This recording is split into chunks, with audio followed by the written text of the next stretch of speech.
I is writing task two sample answer unlimited problem है इसमें। Ma'am ideas कैसे explain करें, मैम कौन सी वोकेबलरी हमें यूज करनी चाहिए। हमें कॉम्प्लेक्स सेंटेंस का तो पता है लेकिन यूज कैसे करना है वो हमें नहीं पता चलता। इडियम्स यूज कर सकते हैं क्या?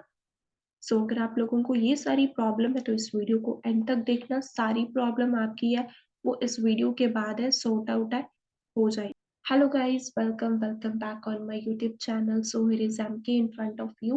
I hope guys you all are doing very great. So आज इस वीडियो में मैं आप लोगों को राइटिंग टास्क 2 का प्रॉपर सैम्पल आंसर डिस्कस करूंगी। वही वाला क्वेश्चन है जो मैंने आपको प्रीवियस वीडियो में बताया था, वही आइडियाज, वही क्वेश्चन है।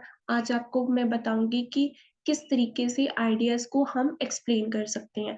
अगर आप लोगों ने प्रीवियस वीडियोस को नहीं देखा उसको चेकआउट कर लेना, उसमें मैंने बताया था आइडियाज जनरेट कैसे करना है। आज वही आइडिया को अप्लाई करके देखेंगे कि किस तरीके से हमने फिट करना होता है हमारा जो सैम्पल आंसर होता है उसमें।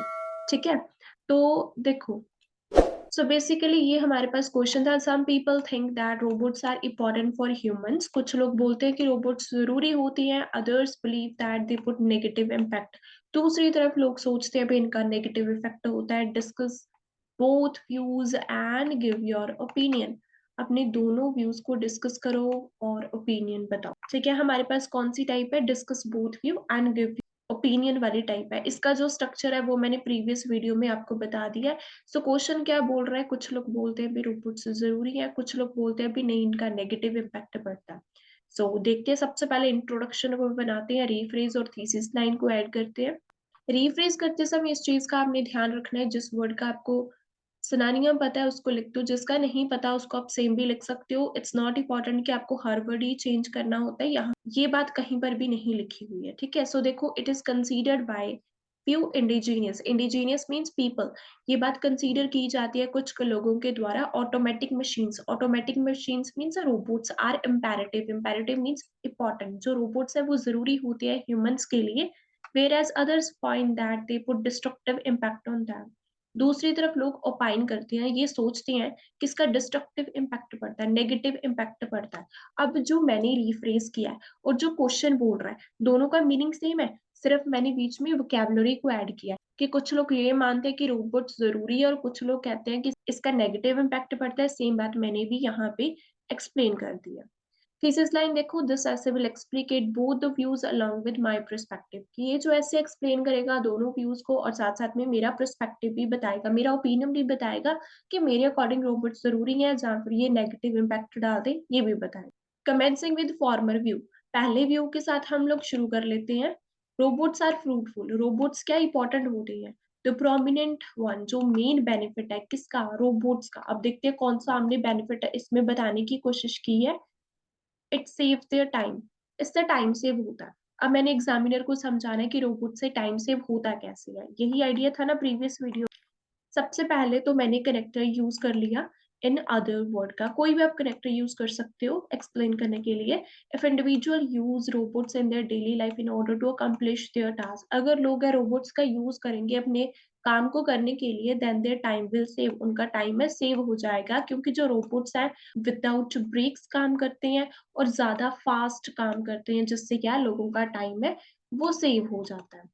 ठीक है, मेरा पॉइंट था टाइम सेव होता है, एग्जामिनर को समझा दिया भी टाइम सेव होता कैसे है। कि जो रोबोट्स है उनको कोई ब्रेक्स की जरूरत नहीं होती और वो ज्यादा फास्ट भी और विदाउट मिस्टेक्स काम करते हैं, जिससे लोगों का टाइम सेव होता है।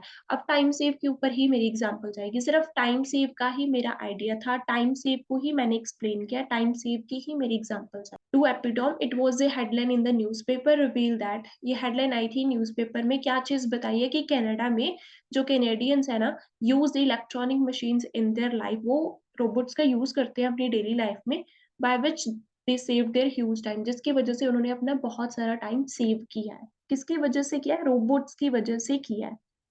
रिजल्ट के लिए 10, इट्स प्रूफ दैट, ये बात प्रूफ होती है, it is worthwhile. Worthwhile means beneficial. जो रोबोट्स होते हैं वो फायदेमंद होते हैं। अब बीपी 2 में मैंने बात करनी है भी नहीं, इनका तो नुकसान होता है। पहला व्यू था वो बीपी 1 में एक्सप्लेन कर दिया, जिसमें मैंने बताया कि ये तो बेनिफिशियल होते हैं।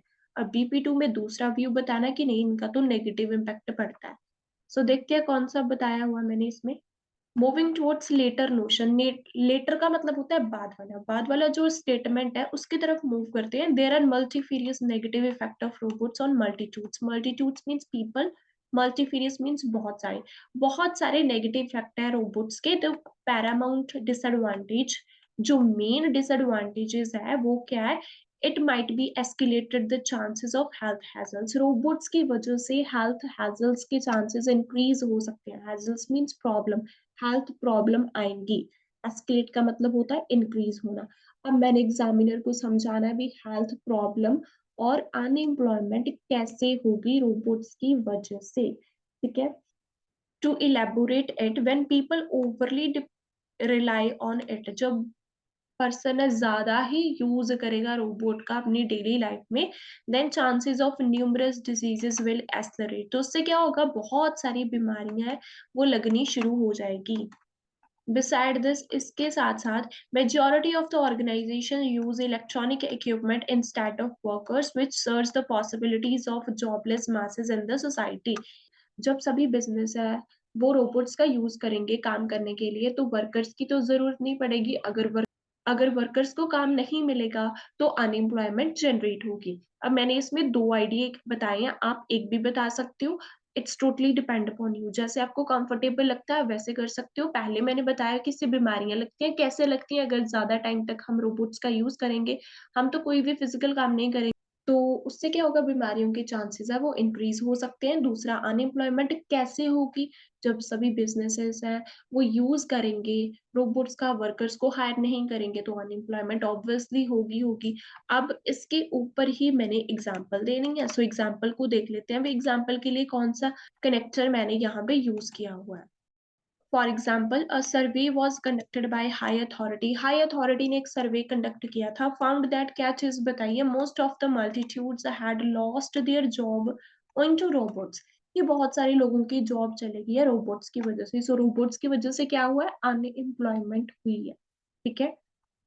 देयरफॉर, अब रिजल्ट देखो, it is quite clear that, it put, ये बात क्लियर होती है कि इसका जो डेवस्टेटिंग इम्पैक्ट पड़ता है हेल्थ और जॉब के ऊपर, किसका, रोबोट्स का डेवस्टेटिंग इम्पैक्ट पड़ता है हेल्थ और जॉब के ऊपर, ठीक है। कंक्लूजन में क्या करना है, सबसे पहले कनेक्टर लगाया to conclude it, although it save their time, चाहे रोबोट्स उनका टाइम तो सेव कर देते हैं, comma means but I believe that, मुझे ये बात लगती है, अब मैं अपना ओपिनियन दे रही हूँ, जिस पीपी के साथ आप अग्री हो उसकी बात आपने यहाँ पे लिखनी है, आई बिलीव दैट के बाद।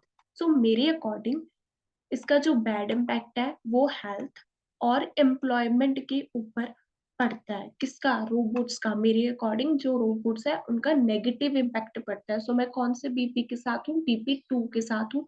जिस भी बीपी के साथ आप हो उसकी बात आपने कॉमा के बाद लिखनी है, कि तो मुझे ये बात लगती है कि इसका जो नेगेटिव इम्पैक्ट है वो हेल्थ और एम्प्लॉयमेंट के ऊपर ही पड़े। एक चीज आपने ध्यान में रखनी है यहाँ पे, देखो कोई भी मैंने न्यू चीज यहाँ पे कंक्लूजन में ऐड ही नहीं की, ठीक है। टाइम की बात मेरे बीपी 1 में थी, हेल्थ और एम्प्लॉयमेंट की बात बीपी 2 में थी। सो कोई भी अननेसेसरी इंफॉर्मेशन हम वो कंक्लूजन में नहीं लिखनी होती है, जो आइडिया हमने अपने बीपीस में लिखा होता है उन्हीं को ही हमने रिफ्रेज करके अपनी कंक्लूजन में एड ऑन है वो करना होता है।